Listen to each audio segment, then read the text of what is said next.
Fala galera, estamos aqui de volta para mais uma questão de 2022, primeira aplicação, e hoje é um item que vai servir de pretexto para que eu faça uma playlist que eu já quero há um tempo fazer, que é uma playlist sobre o Maranhão, sobre a cultura local, sobre os escritores, sobre enfim tudo que o Enem já cobrou, que possa servir numa nova cobrança ou para que você amplie seus conhecimentos sobre esse lugar do Brasil, do qual eu tenho uma imensa saudade, tá? Se você for aí de São Luís, se for de Imperatriz, Açailândia, Alcântara, Bacabal, Tutóia, quando eu tive caiu uma chuva tremenda, tá? Barreirinhas, Santo Amaro do Maranhão, Rosário, Paulino Neves, deixa aqui registrada sua cidade para que eu possa saber de que lugar do estado você está assistindo a esse vídeo, tá? Então, a base da nossa questão vai ser o texto da Maria Firmina dos Reis, autora maranhense, tá? Uma autora muito importante, mas que infelizmente ainda é ausente das aulas de literatura do ensino médio. Queria saber, inclusive, se você que está vendo esse vídeo já ouviu falar na Maria Firmina dos Reis, que é nossa primeira romancista, tá? Escreveu em 1859 o primeiro romance escrito por uma mulher no Brasil, que é Úrsula, tá? Então, 1859, e que aparece aqui na imagem, inclusive aqui também na referência bibliográfica, nessa edição lançada em 2018 da Câmara dos Deputados, tá bom?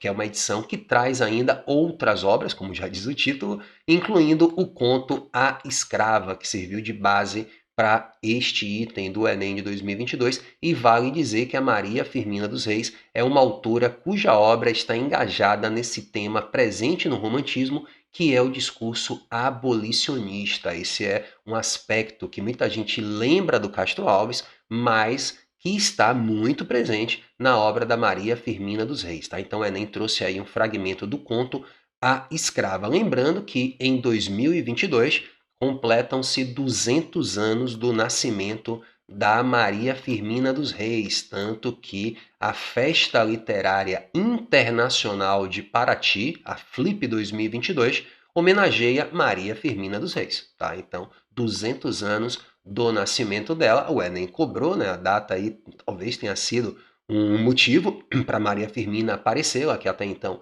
não havia aparecido. E uma curiosidade desse slide aqui, na verdade, dessa notícia aqui que eu estou mostrando para vocês, que foi de 13 de setembro de 2022, aproveitando, é que aparece a Anne Ernaux, tá? A Anne Ernaux, tá aqui o nome dela, era uma autora já famosa, que aparecerá, né, na Flip de Paraty de 2022, que não aconteceu ainda, vai acontecer, provavelmente quando você estivesse nesse vídeo já aconteceu, e a Anne Ernaux, em 13 de setembro, ainda não era a ganhadora do Nobel de 2022, tá? Vale a pena, Deco, ler a Anne Ernaux? Vale a pena, e esse livro que está sendo lançado por ela na Flip, é O Acontecimento, que não é um livro que ela está lançando nesse momento da carreira, não, é um livro mais antigo dela, mas O Acontecimento é um livro muito importante, muito interessante, principalmente quando se fala também de literatura feita por mulheres, porque é um livro, é um grande livro no sentido do tema, é um livro curto, 88 páginas, você lê rapidinho, mas que trata do tema aborto, de uma maneira bastante forte. A Anne Ernaux faz autoficção, tá? Então, é um tipo de literatura que se baseia na própria vida do autor, tá? Então, a autoficção, mas ao mesmo tempo tem um aspecto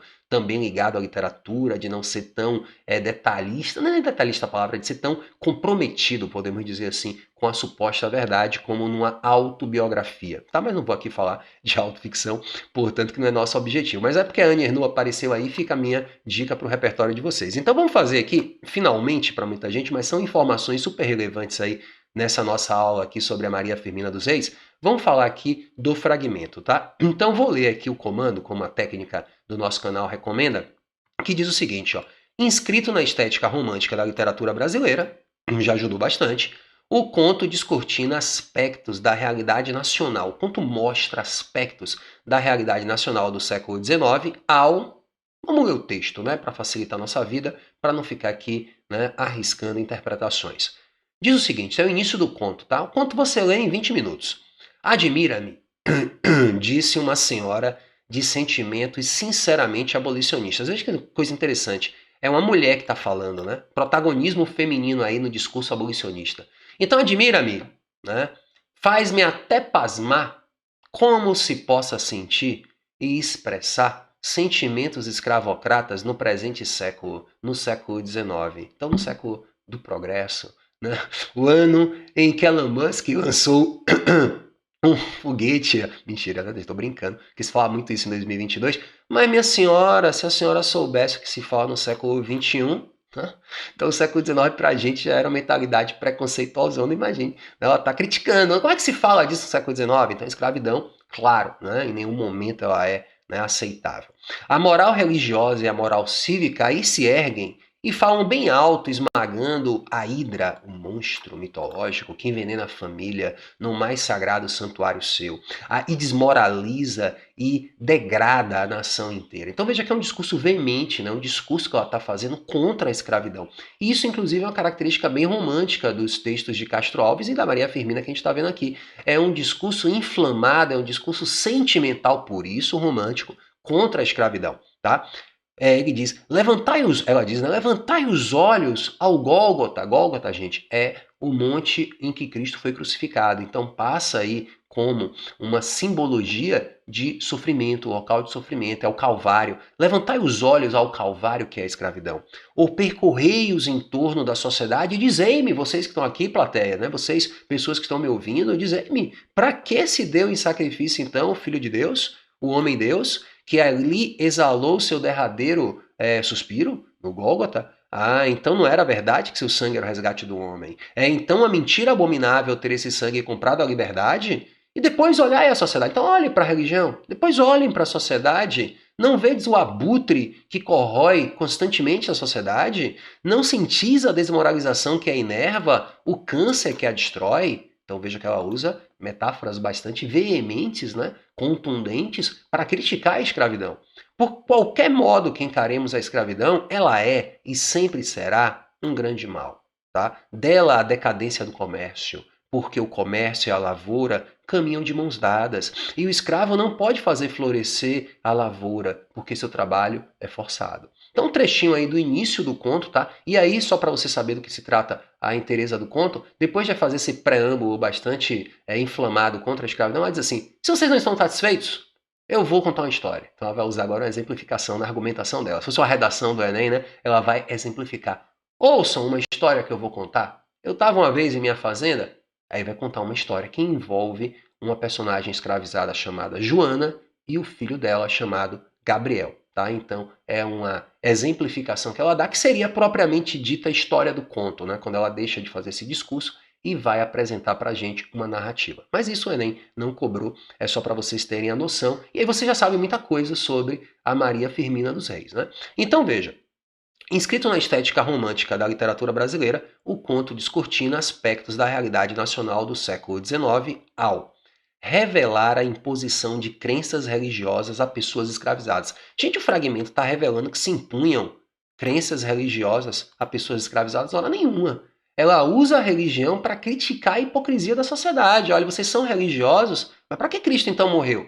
Foi para isso, né? Então, ela não usa, ela não impõe, ela não prega a imposição, ou então ela não mostra uma imposição de uma crença religiosa às pessoas escravizadas. Veja que ela usa aqui, né, na alternativa, a alternativa usa escravizado, né, que é a melhor nomenclatura, contemporaneamente falando. No texto aparece escravo, mas porque ninguém é escravo, né? A pessoa é escravizada. Então, escravizar salienta o processo ao qual a pessoa foi submetida, tá bom? Então, só para constar aqui, todo mundo já sabia disso, mas é bom às vezes dizer o óbvio.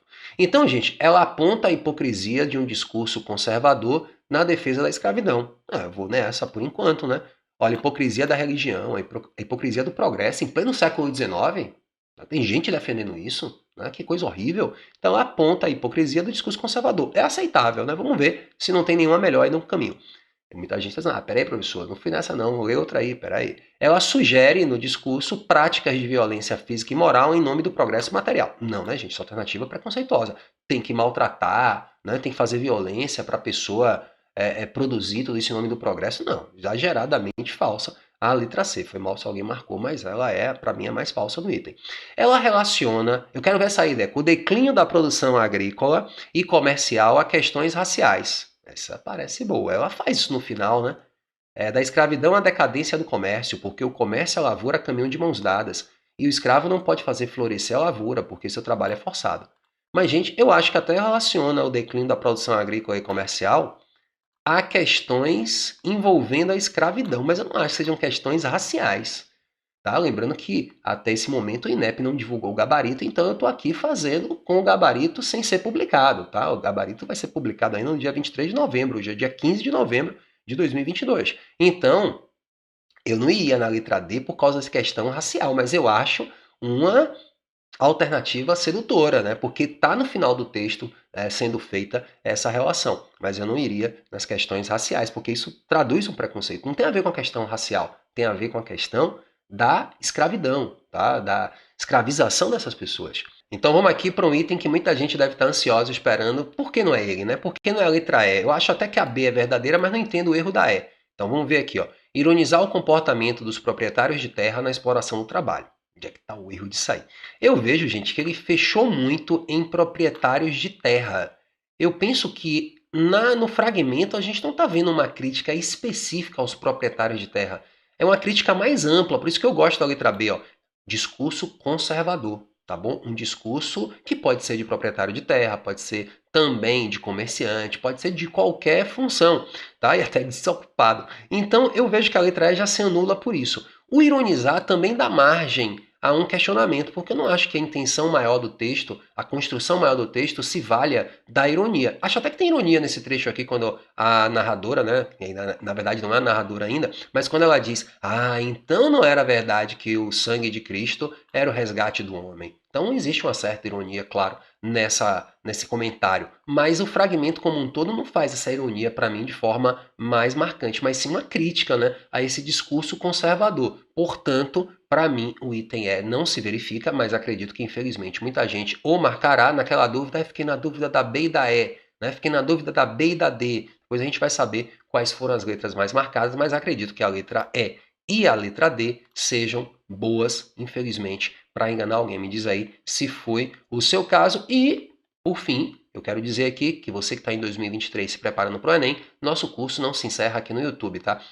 Em fevereiro começam as turmas anuais de matéria isolada de linguagens comigo para o Enem. Com certeza, ao final do curso, você vai dizer, nossa, valeu muito a pena, sei muito mais agora de linguagens, envolvendo artes, literatura, que a gente acabou de comentar, linguística, variação linguística, educação física, interpretação de texto, né? Vê aqui no espaço da comunidade, vá lá e veja como você pode se inscrever para fazer parte do nosso time. E também me segue lá no Instagram, onde sempre eu estou colocando dicas especiais ou então informando sobre o começo de novas turmas, tudo isso para que você alavanque sua nota do Enem em 2023. Com certeza, garanto, você não vai se arrepender. Valeu, até o próximo vídeo. Tchau, tchau.